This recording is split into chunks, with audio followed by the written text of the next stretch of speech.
ये सत्य घटना है परमात्मा कबीर देव जी के सह शरीर इस भूलोक को छोड़कर सतलोक जाने की। इस लीला को करके उन्होंने सिद्ध कर दिया कि वे ही सच्चे और पूर्ण परमात्मा हैं। कबीर प्रभु की ये लीला हमें ये संदेश भी देती है कि परमेश्वर किसी धर्म या जाति के बंधन में नहीं बंधा, वो तो सबके लिए एक है। और अगर किसी ने सतभक्ति की है तो पृथ्वी के चाहे जिस भी कोने में शरीर छोड़े, वो अपने पुण्य कर्मों के प्रताप से उद्देशित लोक को ही प्राप्त होता है। ये बात उस समय की है जब ये कहा जाता था कि मगहर में मरने वाला नरक में जाता है और अगले जन्म में उसे गधे के रूप में जन्म लेना पड़ता है।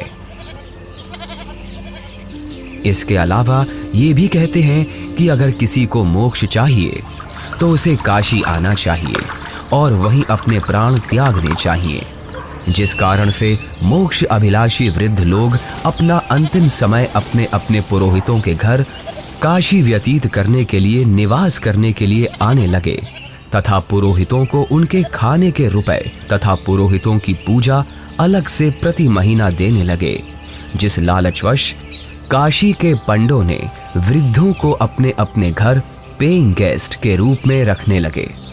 एक एक पुरोहित के घर 10-10 वृद्ध हो गए। कोई रोगी तो कोई अन्य परेशानी से ग्रस्त होने लगे तो उन लालची पंडों ने मीटिंग करके षड्यंत्र के तहत वृद्धों को मारने के लिए गंगा दरिया के किनारे एक करोंत यानी आरा लगाया।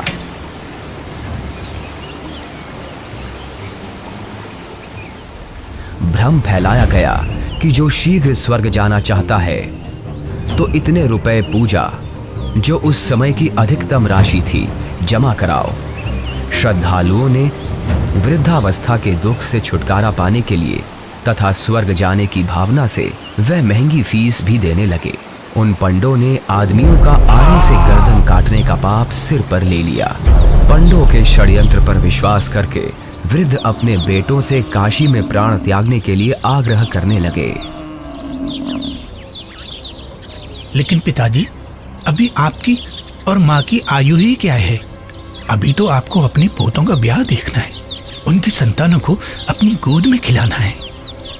देख बेटा, जिंदगी जीने का लालच तो कभी खत्म नहीं होता, और वैसे भी अपने जीवन में हमने अपनी सारी जिम्मेदारियों को पूरा कर लिया। अब जब भगवान के पास जाना ही है तो देर क्यों करना? हमें काशी में पवित्र करौंत लेने में स्वर्ग की प्राप्ति होगी। लेकिन पिताजी, काशी में लगे उस करौत के नीचे आकर मरना तो आत्मदाह हुआ ना? अगर उस आत्मदाह से ईश्वर मिलते हो तो क्यों ना आत्मदाह किया जाए? और वैसे भी यहाँ मगहर में मरने से तो हमें मोक्ष मिलेगा नहीं। अगर हम यहाँ मरे तो अगले जन्म में हमें गधे के रूप में जन्म लेना पड़ेगा। क्या तू चाहता है कि तेरे माता पिता का अगला जन्म गधे के रूप में हो? जितनी जल्दी हम काशी जाकर करौंत के नीचे मरेंगे उतनी जल्दी ही मोक्ष मिलेगा। लेकिन पिताजी। बस बेटा, तू हमारे साथ काशी चलकर वहां हमारी करौंत के नीचे आकर प्राण त्यागने की व्यवस्था कर दे। रामशंकर अपने माता पिताजी के साथ काशी के घाट पर पहुंचते हैं। वो उस घाट पर भी पहुंचे जहां करौंत लगा हुआ है। करौंत से थोड़ी दूर पर ही खड़े होकर वो सभी देखते हैं कि गंगा नदी के किनारे करौंत वाली जगह है। उसका हैंडल करौंत से थोड़ी दूर पर एक मंदिर के पास है जो गुप्त है। हे ब्राह्मण, मुझे भी मोक्ष को प्राप्त करना है। ये काशी है और यहाँ मरने वाला हर व्यक्ति मोक्ष के लिए ही आता है। लेकिन मैंने अपने जीवन में बहुत सारे पाप कर्म किए हैं। इससे कोई फर्क नहीं पड़ता है कि मरने वाला व्यक्ति पापात्मा है या पुण्यात्मा।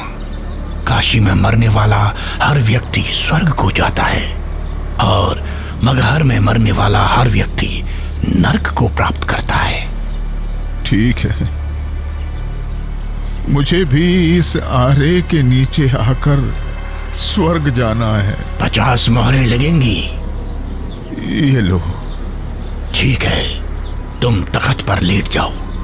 मैं भगवान से प्रार्थना करता हूँ कि वो आपको स्वर्ग में जगह दे। हे परमात्मा, इस आत्मा को अपने चरणों में स्वर्ग में स्थान देना। बहुत सारे लोग मोक्ष के लालच में पैसे देकर आरे से कट रहे थे। कुछ माता पिता अपने पुत्रों से अनुरोध कर रहे थे कि हमें भी आरे से कटवा दो ताकि हम जल्दी स्वर्ग चले जाएं। इस प्रकार रामशंकर भी लाइन में लगकर करौंद के पास आता है और अपने पिताजी को करौंद पर गर्दन रखते हुए देखता है। तभी पंडा इशारा करता है। दूसरा पंडा हैंडल घुमाता है, लेकिन हैंडल उलझ जाता है। थोड़ी देर बाद पंडा कहता है कि अभी भगवान ने आपकी कुर्बानी स्वीकार नहीं की है, कुछ दिन बाद फिर से आना। तभी हैंडल घुमाने वाला पंडा करौंद को ठीक करके इशारा करता है कि अब करौंद ठीक है, अगले का नंबर लगाओ। इस तरह फिर उनकी माता का नंबर आता है। उनकी गर्दन कट जाती है।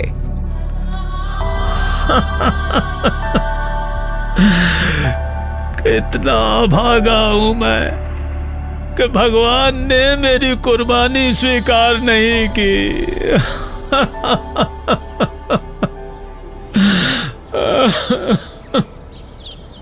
कबीर परमेश्वर जी इस भ्रम को दूर करना चाहते थे कि सच्चा भक्त किसी भी स्थान पर प्राण त्यागे वह उद्देशित लोक को प्राप्त होता है। सत्य कर्मों, पुण्य कर्मों को करने वाला व्यक्ति, सत्य साधना करने वाला व्यक्ति संसार के चाहे जिस कोने में भी शरीर छोड़े और चाहे जैसे छोड़े, वो अपने पुण्य कर्मों के प्रताप से ईश्वर के पास चला जाता है, नरक नहीं जाता। लेकिन दुष्कर्मों को करने वाला इंसान चाहे जहां भी मरे, चाहे काशी हो चाहे मगहर, उसे नरक की ही प्राप्ति होती है। सतलोक को प्राप्त करने के लिए पुण्य कर्म जरूरी हैं, ना कि काशी क्रोध के नीचे मरना। कबीर जी क्षमा कीजिए, लेकिन हम इस बात से सहमत नहीं हैं। ये पुण्य कर्मों को करने वाला व्यक्ति चाहे काशी में मरे या मगहर मरे, उसे स्वर्ग की ही प्राप्ति होगी। सत्य ये है कि अगर कोई भी व्यक्ति काशी में मरता है तो वो चाहे पुण्यकर्मी व्यक्ति हो या पापकर्मी, उसे स्वर्ग की ही प्राप्ति होगी। और अगर कोई व्यक्ति मगहर में मरता है तो वो चाहे पुण्यकर्मी हो या पापकर्मी, उसे नरक की ही प्राप्ति होगी।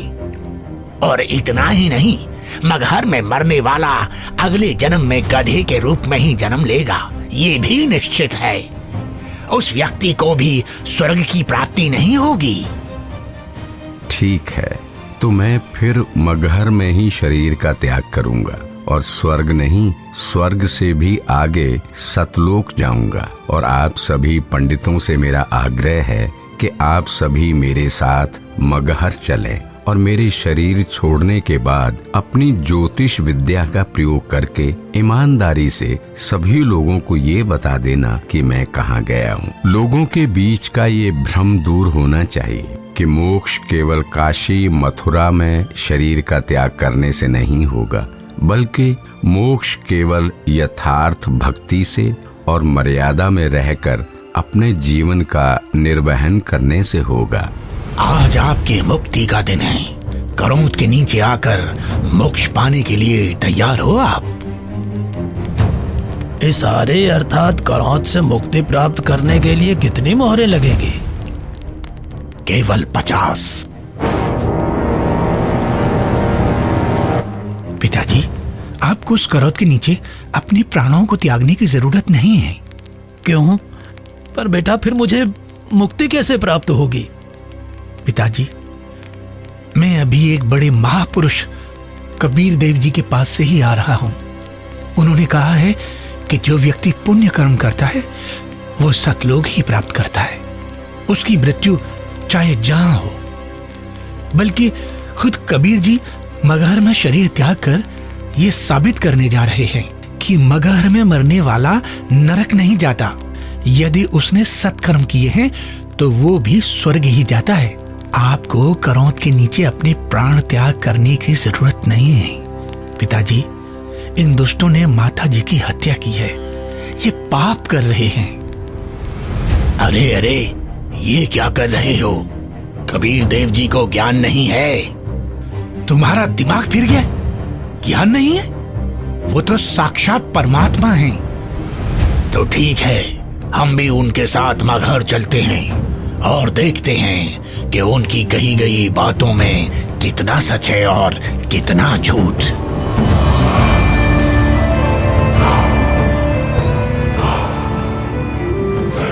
वीर देव सिंह बघेल जी की जय।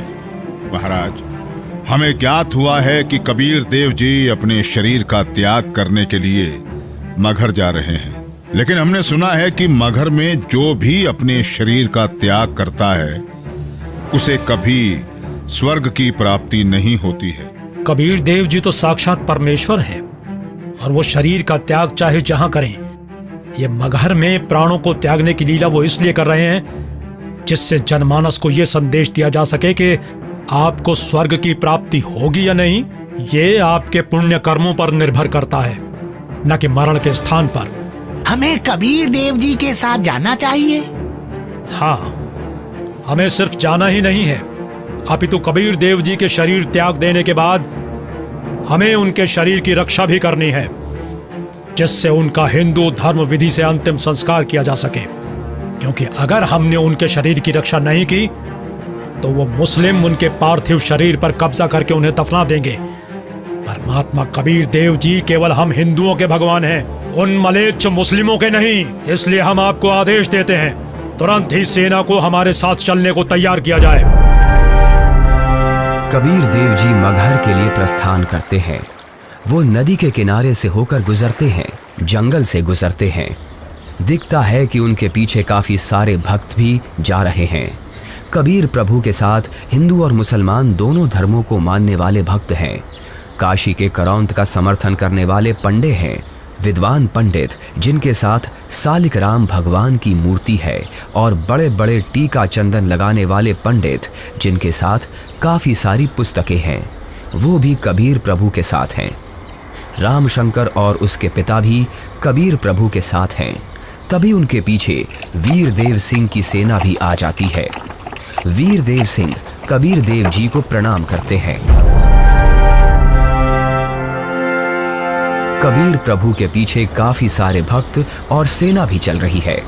कबीर प्रभु चलते रहते हैं और जो भी कबीर प्रभु को जाते हुए देखता है उनके पीछे चल देता है।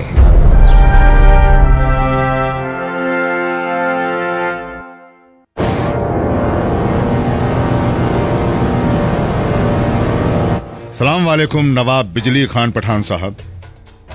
वालेकुम अस्सलाम। कहिए, क्या खबर है? जी नवाब साहब, हमें पता चला है कि खुदा के रूप हमारे पीर कबीर जी महाराज मगहर आ रहे हैं, और सुना है कि वो यहाँ अपनी रूह को अपने जिस्म से आजाद करके सतलोक को रवाना हो जाएंगे। क्या? फिर तो हमें इसी पल कबीर जी के पास पहुंचना होगा, और कबीर जी की रूह के इस दुनिया से जाने के बाद उनके जिस्म को अपने कब्जे में लेकर इस्लाम के रिवाजों से उनके शरीर को धरती में दफन करना चाहिए। और इस बात का भी ख्याल रखना चाहिए कि उनका जिस्म काफिर हिंदुओं के हाथ न लगे। जी नवाब साहब, ऐसा ही होना चाहिए। सेना को हमारे साथ कबीर जी के पास चलने के लिए फौरन तैयार किया जाए, लेकिन कबीर जी को इस बात की अभी भनक न लगे।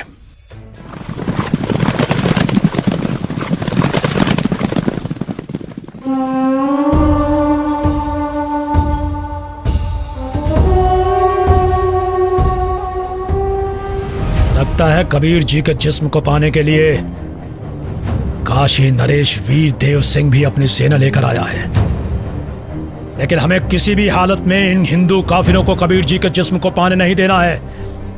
आपके आने का मकसद हमें पता चल गया। पीर जी, बिजली खान आपकी क्या खिदमत कर सकता है?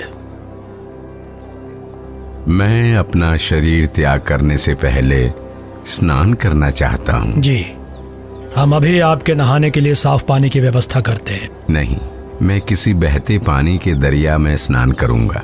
बिजली खान।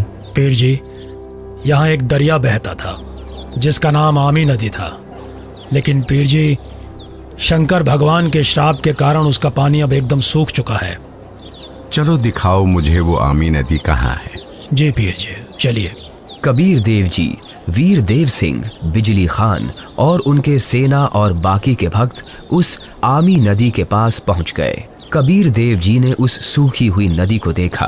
कबीर देव जी ने अपने हाथ जोड़कर प्रार्थना की और फिर अपने हाथों को हवा में ऐसे लहराया जैसे कि वो नदी को बहने का इशारा कर रहे हों। कबीर प्रभु के ऐसे इशारा करते ही थोड़ी दूर पर नदी की ही जगह पर एक जोर से धमाका हुआ और धरती के अंदर से पानी का सैलाब निकला। ये देखकर सभी लोग चौंक जाते हैं और सभी भक्ति भाव से भरकर कबीर प्रभु को देखते हैं और अपने हाथ जोड़ लेते हैं। पूरी नदी में पानी भर जाता है। सभी लोग खुश हो जाते हैं। कबीर प्रभु की जय, कबीर प्रभु की जय, कबीर प्रभु की जय। आदेश दें प्रभु। हुक्म दे मालिक। मुझे 2 सफेद चादरें चाहिए, एक बिछाऊंगा और एक ओढ़ूंगा। जो आज्ञा प्रभु। इसी क्षण 2 सफेद चादर यहाँ लाई जाएं। कोई और आदेश दें प्रभु। बिजली खान, तुम सेना किस लिए लाए हो? वीरदेव, तुम किस लिए सेना लाए हो? प्रभु जी, हम आपके शरीर को इतना मलिच मुसलमानों के हाथ नहीं लगने देंगे। इन्होंने अगर आपके शरीर को छू तक भी लिया तो इनमें से कोई भी जीवित नहीं बचेगा। हम आपका अंतिम संस्कार हिंदू रीति रिवाजों से करेंगे। तो हमने भी चूड़ियां नहीं पहन रखी हैं। हम भी अपने अल्लाह के स्वरूप पीर कबीर जी का जिस्म हिंदू काफिरों को नहीं देंगे और इस्लामी तरीके से पीर जी का शरीर को दफन करेंगे। और अगर ऐसा नहीं हुआ तो इसका अंजाम बहुत बुरा होगा। हम वीर देव की सेना से युद्ध करके आपका शरीर प्राप्त करेंगे, लेकिन अंतिम संस्कार हम मुस्लिम तरीके से ही करेंगे। मुझे नहीं पता था कि तुम सब मेरी शिक्षाओं को इतना ही समझ पाए हो। 120 साल हो गए मुझे तुम सब लोगों को समझाते हुए, फिर भी इतना ही समझ पाए हो। मुझे इतना ही जाना है तुम सब ने। आज भी तुम एक ना होकर हिंदू मुसलमान बनकर अलग अलग खड़े हो। मेरी चेतावनी है, अगर तुम लोगों ने आपस में झगड़ा किया तो ठीक नहीं होगा। तुम दोनों एक ही परमात्मा की संतान हो। तुम दोनों अलग अलग ना होकर एक ही हो। हम सबको एक साथ रहना है। मेरे सतलोक गमन के बाद इन चादरों में तुम्हें मेरा शरीर नहीं मिलेगा। एक चादर तुम हिंदू ले लेना और एक चादर तुम मुसलमान, और इन चादरों में जो भी चीज मिले उसे आपस में आधा आधा बांट लेना। आपस में लड़ाई नहीं करना, नहीं तो गृह युद्ध छिड़ जाएगा। मेरे जाने के बाद आपस में झगड़ना मत, ये मेरा आदेश भी है और विनती भी। कबीर प्रभु का शरीर मैं किसी को नहीं दूंगा। कबीर प्रभु के जिस्म को छोड़ने के बाद मैं इनके शरीर को अपने कब्जे में लेकर ही रहूंगा। अब मैं चलता हूं।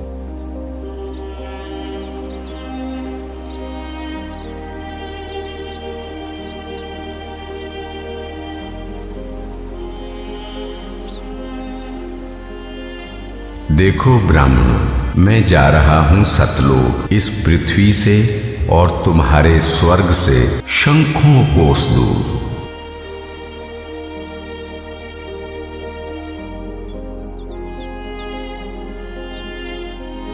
उठा लो पर्दा, इसमें नहीं है मुर्दा, इस चादर को उठाओ। जैसे ही वीर देव और बिजली खान दौड़कर वो चादर उठाते हैं तो कबीर देव जी की जगह उनके ही वजन के बराबर शरीर के आकार के सुगंधित फूल, गुलाब, गेंदा, गुड़हल आदि रखे हुए हैं।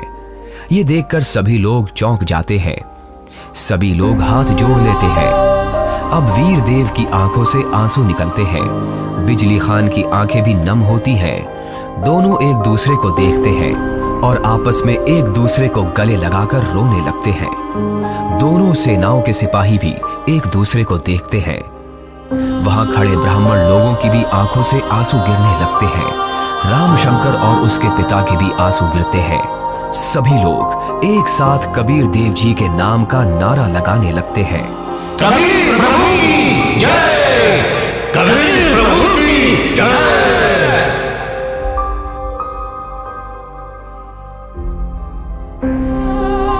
कबीर प्रभु, हमको माफ करना, हमने आपको पहचाना नहीं। आप तो खुद अल्लाह ही थे।